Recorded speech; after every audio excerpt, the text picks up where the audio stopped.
This is Democracy Now!, democracynow.org, The War and Peace Report. I'm Amy Goodman. And I'm Nermeen Sheikh. Welcome to our listeners and viewers across the country and around the world. The death toll in Gaza has topped 31,300. At least 5 people were killed on Wednesday when Israel bombed an UNRWA aid distribution center in Rafah, one of the UN agency's last remaining aid sites in Gaza.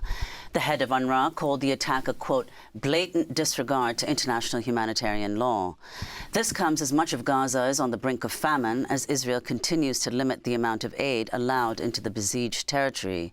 At least 27 Palestinians have died of starvation, including 23 children.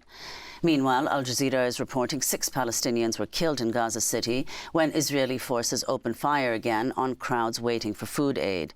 Over 80 people were injured. In other news from Gaza, Politico reports the Biden administration has privately told Israel that the U.S. would support Israel attacking Rafah as long as it did not carry out a large-scale invasion. Well, we begin today's show looking at how the U.S. media is covering Israel's assault on Gaza with the acclaimed TV broadcaster Mehdi Hasan. In January, he announced he was leaving MSNBC after his shows were canceled. Mehdi was one of the most prominent Muslim voices on American television. In October, the news outlet Semaphore reported MSNBC had reduced the roles of Hasan and 2 other Muslim broadcasters on the network, Ayman Mualdin and Ali Velshi, following the October 7th Hamas attack on Israel. Then in November, MSNBC announced it was canceling Hasan's show shortly after he conducted this interview with Mark Regev, an advisor to Israeli Prime Minister Benjamin Netanyahu. This is an excerpt. You say Hamas's numbers. I should point out, just pull up on the screen, in the last 2 major Gaza conflicts, 2009 and 2014, the Israeli military's death tolls matched Hamas's health ministry death toll. So, and the UN human rights groups all agree that those numbers are credible. But look, your wider point is true. Can I challenge that? Will you allow me to challenge that, please? Can I just challenge that? I'm going to challenge that. I'll try to be as brief as you are, sir. Those numbers are provided by Hamas. There's no independent verification. And secondly, more importantly, you have no idea how many of them are Hamas terrorists, combatants, and how many are civilians. Hamas would have you believe that they're all civilians, that they're all children. And here we have to say something that isn't said enough. Hamas, until now, we're destroying their military machine, and with that, we're eroding their control. But up until now, they've been in control of the Gaza Strip. And as a result, they control all the images coming out of Gaza. Have you seen one picture of a single dead Hamas terrorist in the fighting in Gaza? Not one. Is that by accident, or is that because Hamas can control... Hamas can control the information. You asked me a question and you said you would be brief. I haven't, you're right, but I have seen lots of children with my own lying eyes being pulled from the rubble. Because they're the pictures Hamas wants you to see. Exactly my point, Mehdi. They're the pictures Hamas wants. But they're also people that your government has killed. You accept that, right? You've killed children, or do you deny that? No, I do not. I do not. I do not. First of all, you don't know how those people died, those children. Oh, wow. Oh, wow, Mehdi Hasan responded, interviewing Netanyahu advisor Mark Regev on MSNBC. Soon after, MSNBC announced that he was losing his shows. Since leaving the network, Mehdi Hasan has launched a new digital media company named Zeteo. Mehdi, welcome back to Democracy Now! It's great to have you with us. I want to start with that interview you did with Regev after you lost your 2 shows, soon after. Do you think that's the reason those shows were canceled? Interviews like that? You would have to ask MSNBC, Amy. And Amy, Nermeen, thank you for having me on. It's great to be back here after a few years away. Look, the advantage of not being at MSNBC anymore is that I get to come on shows like this and talk to you all.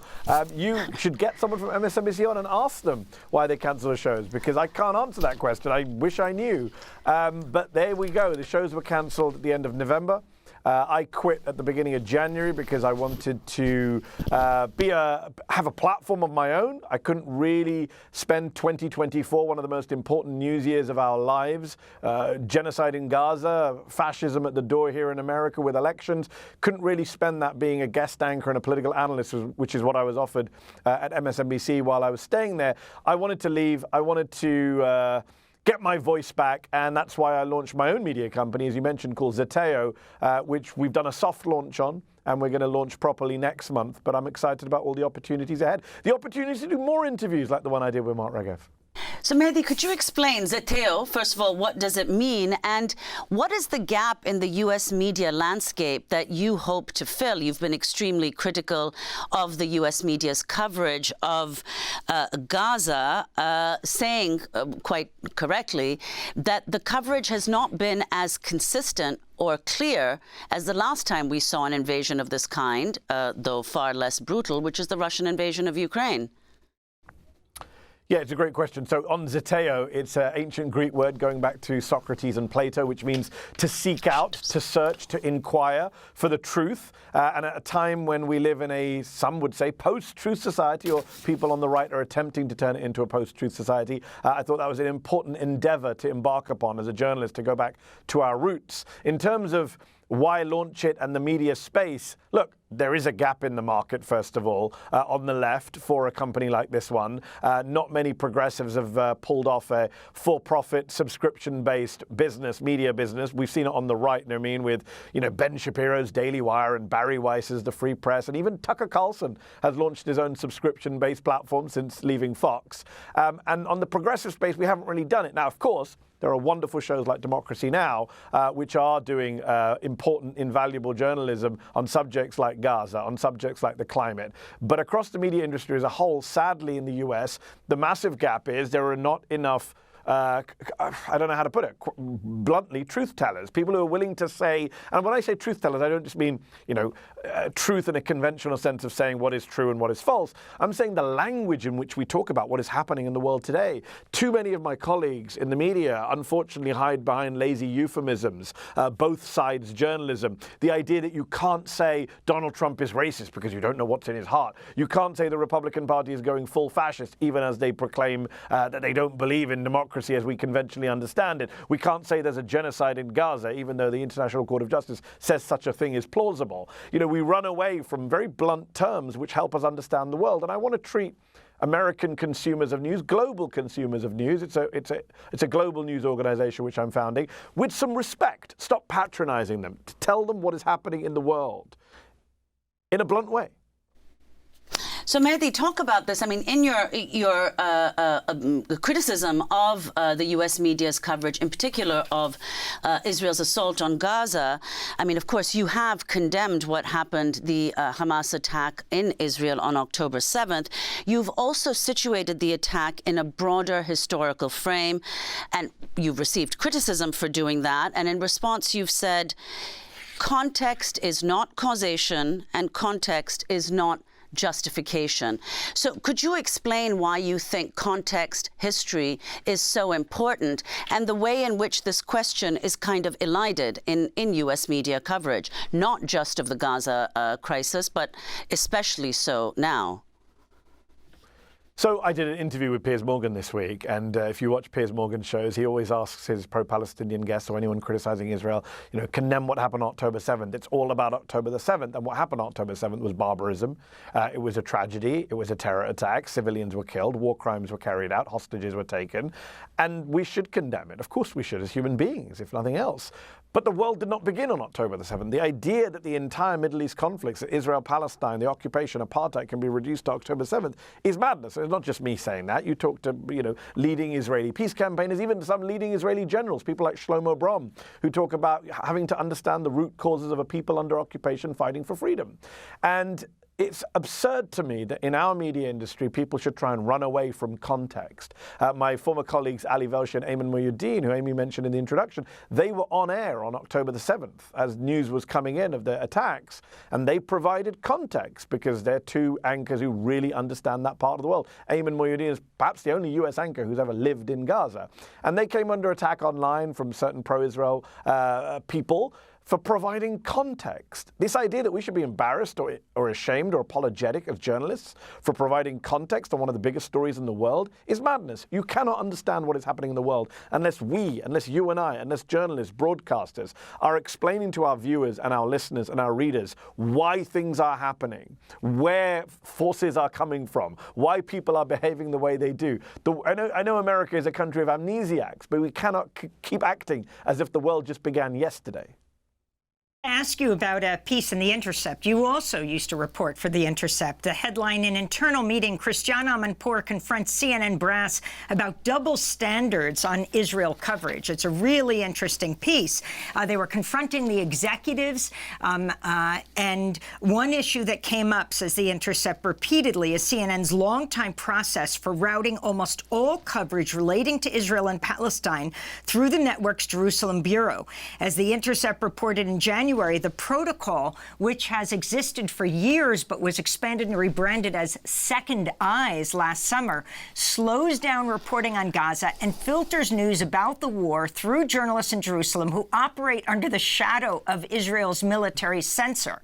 And then it quotes Christiane Amanpour, identified in a recording of that meeting. She said, "You've heard from me. You've heard from my, real distress with Second Eyes, changing copy, double standards, and all the rest," Amanpour said. The significance of this and what we see, Mehdi, it was, I'm not talking Fox right now. On MSNBC Yes. and on CNN, you rarely see Palestinians interviewed in extended discussions.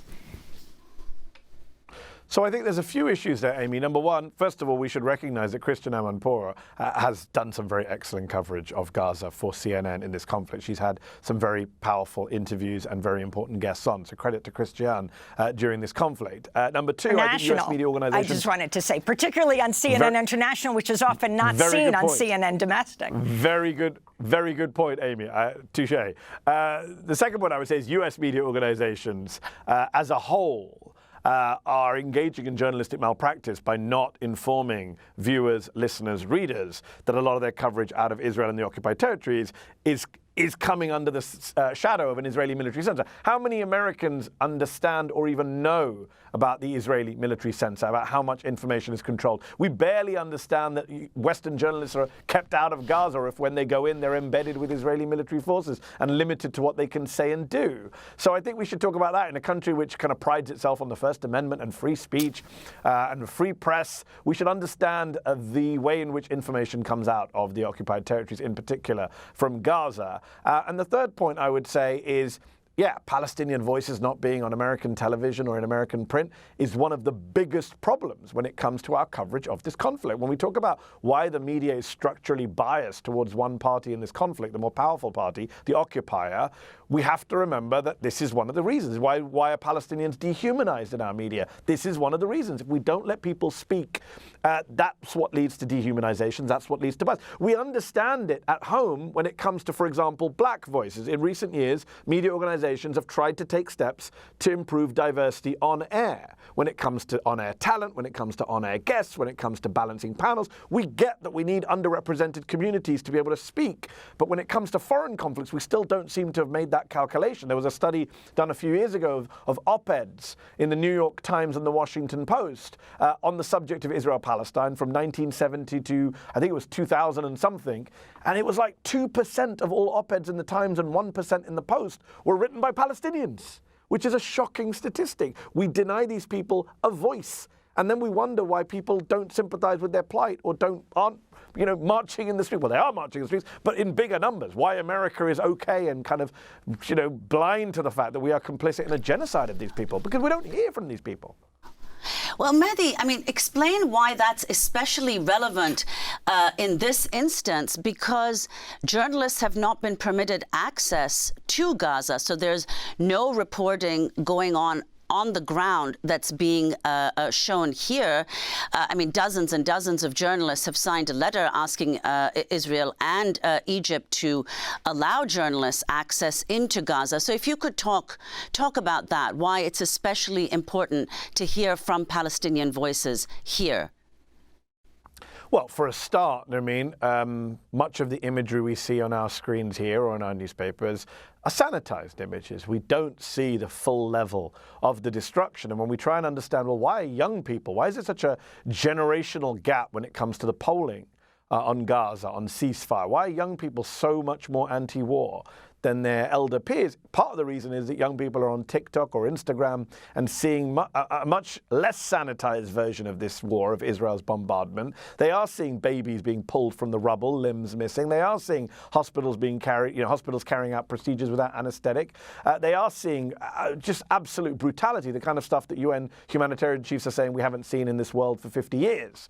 And that's the problem, right? If we're sanitizing the coverage, Americans aren't being told, really, aren't being informed, are again missing context on what is happening on the ground. And of course, Israel, by keeping Western journalists out, makes it even easier for those images to be blocked. And therefore you have brave Palestinian journalists on the ground trying to film, trying to document their own genocide, streaming it to our phones.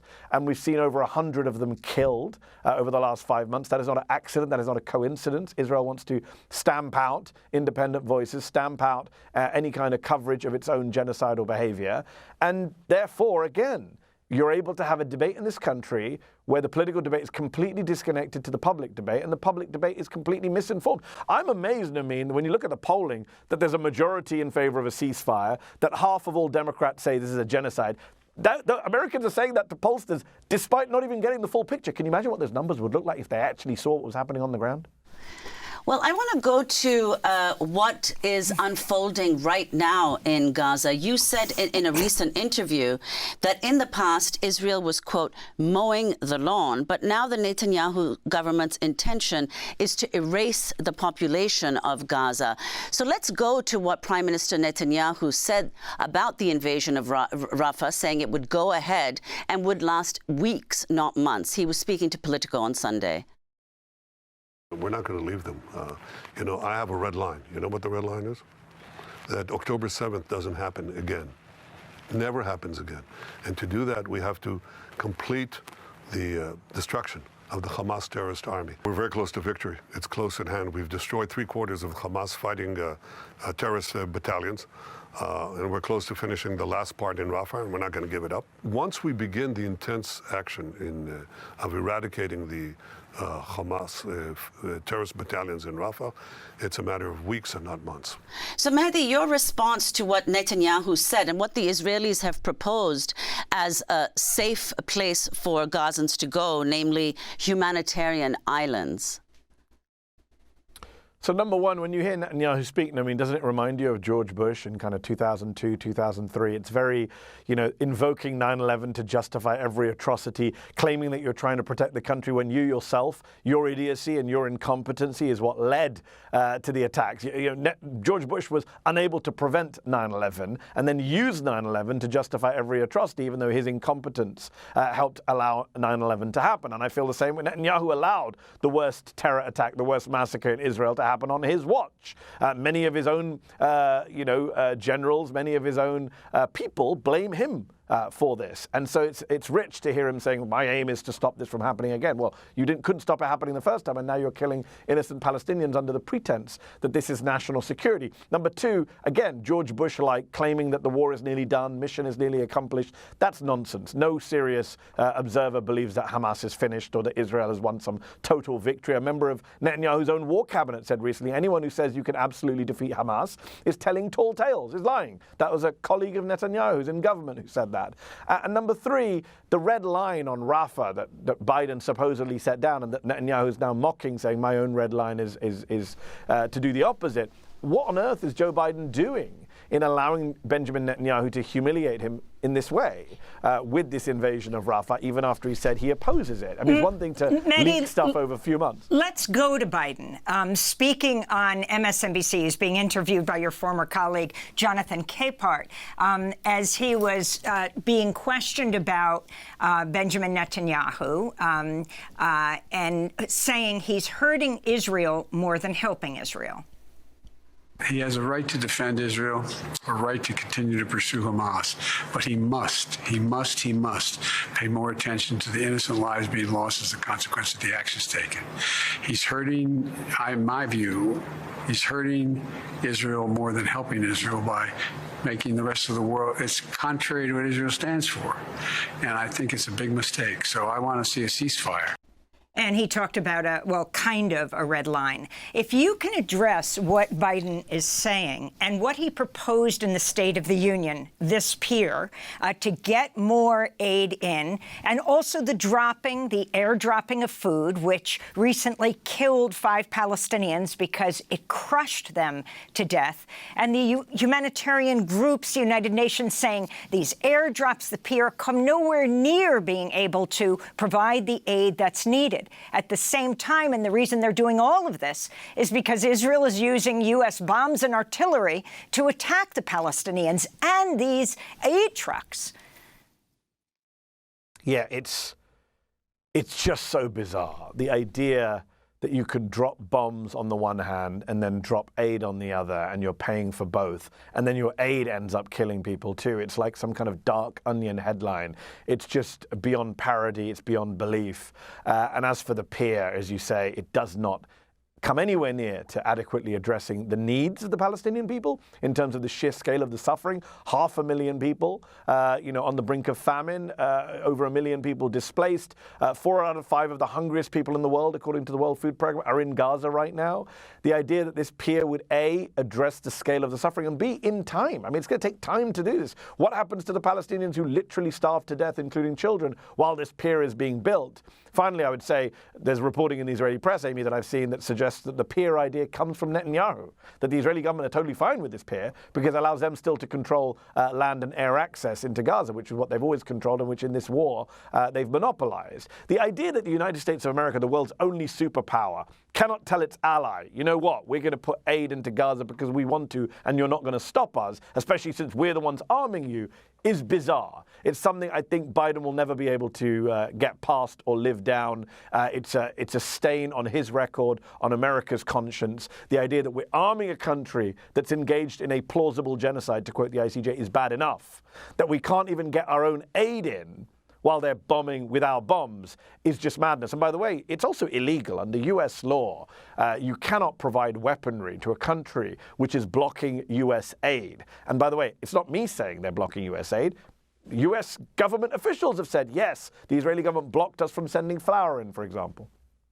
So, Mehdi, let's go to the regional response to this assault on Gaza that's been unfolding with the kind of violence and tens of thousands of deaths of Palestinians, as we've reported.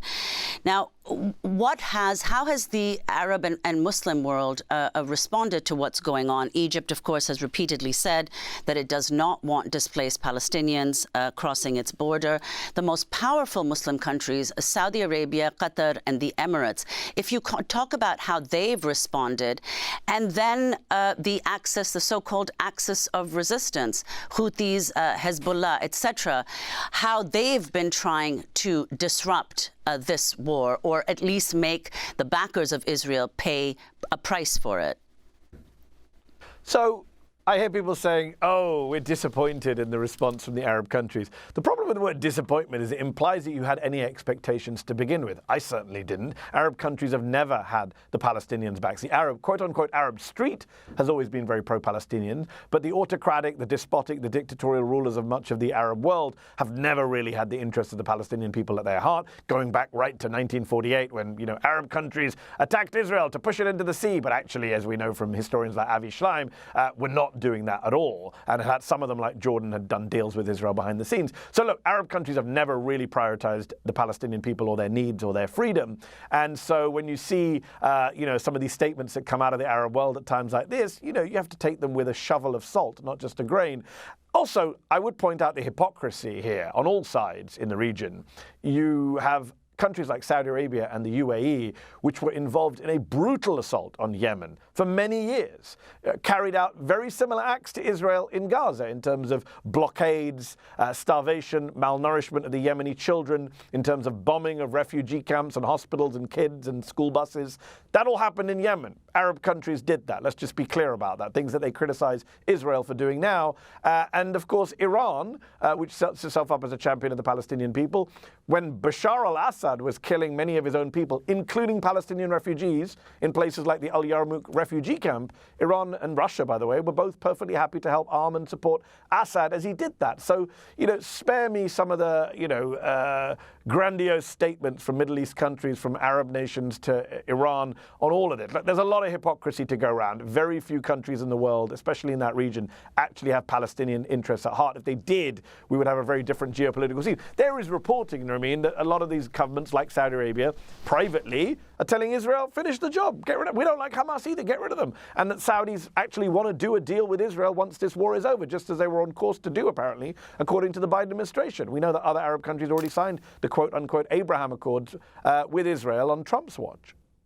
I wanted to ask you about the number of dead Palestinian journalists and also the new UN investigation that's just accused Israel of breaking international law over the killing of the Reuters video journalist Sam Abdallah in southern Lebanon on October 13th.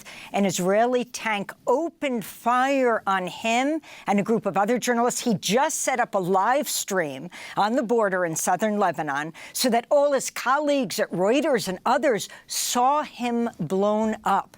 The report stating, quote, the firing at civilians, in this instance clearly identifiable journalists, constitutes a violation of international law. And it's not just some in southern Lebanon. Well over 100 Palestinian journalists in Gaza have died. We've never seen anything like the concentration of numbers of journalists killed in any other conflict or conflicts combined recently.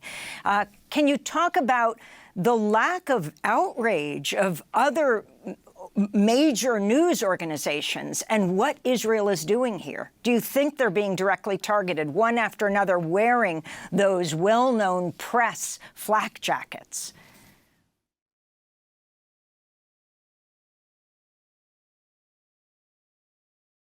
It looks like we just lost audio to Mehdi Hasan. Amy, I can hear you, Amy, very faintly. Okay. And I'm going to answer your question if you can still hear me. We can hear you perfectly. So you're very faint to me. So while I speak, if someone wants to fix the volume in my ear, let me answer your question about journalists. It is an absolute tragedy and a scandal what has happened to journalists in Gaza, that we have seen so many deaths in Gaza. And the real scandal, Amy, is that Western media, a lot of my colleagues here in the US media, have not sounded the alarm, have not called out Israel for what it's done. It's outrageous that so many of our fellow colleagues can be killed in Gaza while reporting, while at home, losing family members. And yet there's not a huge global outcry. When Wael al-Dahdu, who we just saw on the screen from Al Jazeera, loses his immediate family members and carries on reporting for Al Jazeera Arabic, why is he not on every front page in the world? Why is he not a hero? Why is he not sitting down with Oprah Winfrey? I feel like, when Evan Gershkovich from the Wall Street Journal is wrongly imprisoned in Russia, we all campaign for Evan to be released. When Ukrainian journalists are killed, we all speak out and are angry about it. But when Palestinian journalists are killed on a level we've never seen before, according to the Committee to Protect Journalists, where is the outcry here in the West over the killing of journalists? We claim to care about a free press. We claim to oppose countries that crack down on a free press, on journalism. We say journalism is not a crime. But then I don't hear the outrage from my colleagues here at this barbarism in Gaza, where journalists are being killed in record numbers. Well, Mehdi, let's go to another issue that is, of course, a pressing one this year, namely the U.S. elections. You've said that the problem with the media here is that it's singularly unable to cover Trump properly. Trump, of course, who is now the nominee. If you could explain what you mean by that and what the effects of that are going to be this year. Yeah, good question, Demi. Well, I would say three quick things. Number one, as I mentioned at the start, one of the reasons I set up Zeteo is because I believe there is a fascist threat to the United States from the modern Republican Party, and including its standard bearer, its now official candidate, Donald J. Trump. And we need to speak very clearly about what that fascist threat is. We need to be able to say the F word, not dance around it, not pretend Donald Trump is a normal candidate, not normalize his extremism and racism and bigotry and authoritarianism. And what we're seeing right now, Nermeen, after After 2020, when we saw some improvement in our coverage of Trump, I feel like we've regressed back to 2016 in many ways, in treating Trump as a spectacle, in benefiting from whatever ratings he gives media organizations, in asking him softball questions. He recently did an interview on CNBC. It was embarrassing to watch. That is a huge problem. So that's number one. Number two, there is this issue right now, for example, where look, we have this issue of access journalism where a lot of journalists still need to be able to get guests on air from both parties. And there is this both sidesism, which is very frustrating. And the media needs to really think long and hard about how we do journalism. The old conventions, the old norms cannot apply. There are not two sides to every story. There are not two sides to Holocaust denial or climate change or elections. There's not two sides to whether Joe Biden won the last election or not. So we need to be clear-eyed about what's in front of us. And again, have some respect for our viewers and our readers, and tell them what is going on, that one of our two major parties has been fully radicalized, is now in bed with white supremacists, and is spreading some of the worst QAnon conspiracy theories out there. Let's be plain about that. And number three, in terms of the dangers, I mean, we have skin in the game. This idea that the media should be impartial. No, we should have a bias towards truth. We should have a bias towards free press, because the media's survival is at stake here. If Donald Trump wins the election, what do you think is going to happen to a free press? He's not hiding it. He's talked openly about wanting to come after NBC and MSNBC for treason. His allies like Kash Patel have talked about going after the media criminally and civilly.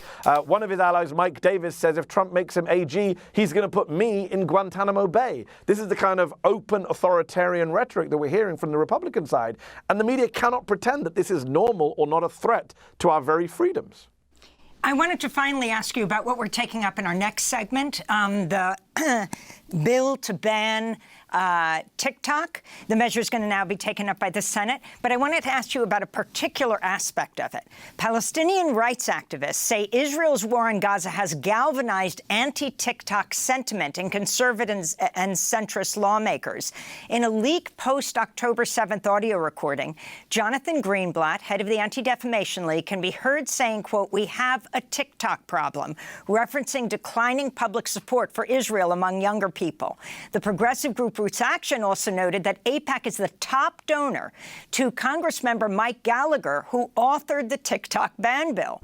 And this is coming as Donald Trump flip-flopped. He flipped his position on the bill within the last week, now opposing the ban after recently meeting with Republican mega-donor billionaire Jeff Yass, whose company holds a 15% stake in ByteDance, interestingly, major donor to right-wing Israeli think tanks. Mehdi, just your take on that aspect of this.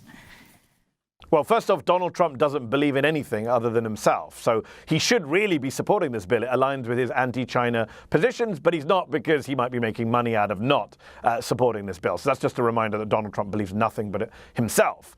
In terms of the TikTok problem, clearly it's a problem. We discussed earlier.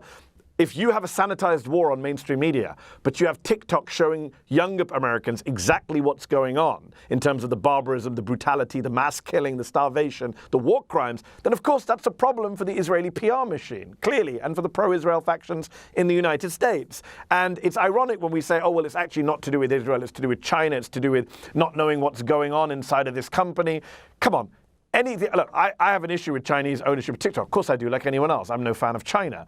But the idea that other social media companies are somehow transparent or doing a better job on moderation, come on. I mean, look at Elon Musk just this week canceled Don Lemon's new show on his platform on Twitter, on X, because he was asked some moderately tough questions by Don Lemon. This is the kind of, this is the power of big tech in America and billionaires who are controlling our public squares. The idea that dealing with TikTok will help us challenge misinformation or extremism online is just a complete lie.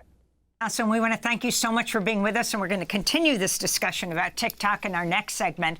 Mehdi Hasan, journalist, author, editor-in-chief, now CEO of the new media company Zeteo. Until January, was a host on MSNBC and Peacock. All the best to you, Mehdi.